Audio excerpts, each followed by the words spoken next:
Bonsoir à tous et bienvenue dans ce flash d'information. Bousculade meurtrière au stade de Zérekouré, le président de la transition va prendre la parole dans les prochains jours pour adresser un message à la nation.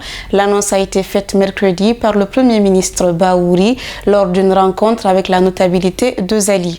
Faut-il donc s'attendre à des révélations sur les causes de cette tragédie qui a fait 56 morts selon le gouvernement et plus de 150 morts selon les ONG de défense des droits de l'homme? Le chef du gouvernement rassure que tous les éléments susceptibles de conforter le message du général Doumbouya sont déjà réunis.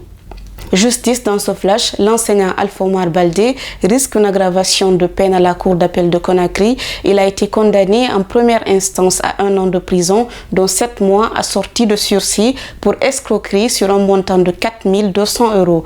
Mais devant la cour d'appel ce mercredi, l'avocat général a requis 3 ans de prison et le paiement d'une amende d'1 million de francs guinéens à son encontre. Le verdict de la cour est attendu pour le 19 février prochain.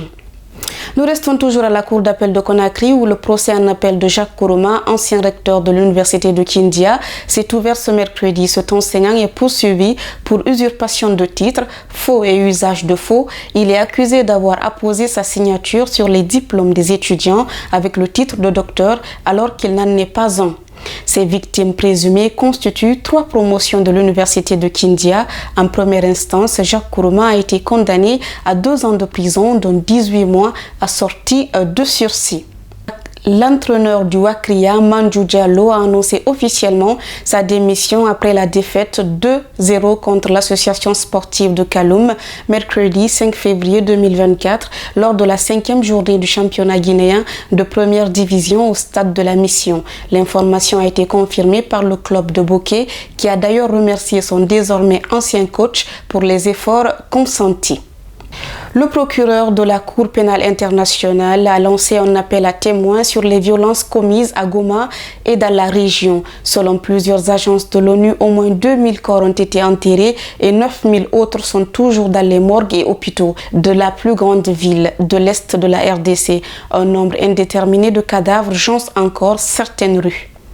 Les premiers avions de combat Mirage 2000-5 que Paris a cédés à Kiev ont été livrés à l'Ukraine pour l'aider à défendre son espace aérien contre la Russie, a annoncé jeudi le ministre français des Armées Sébastien Lecornu.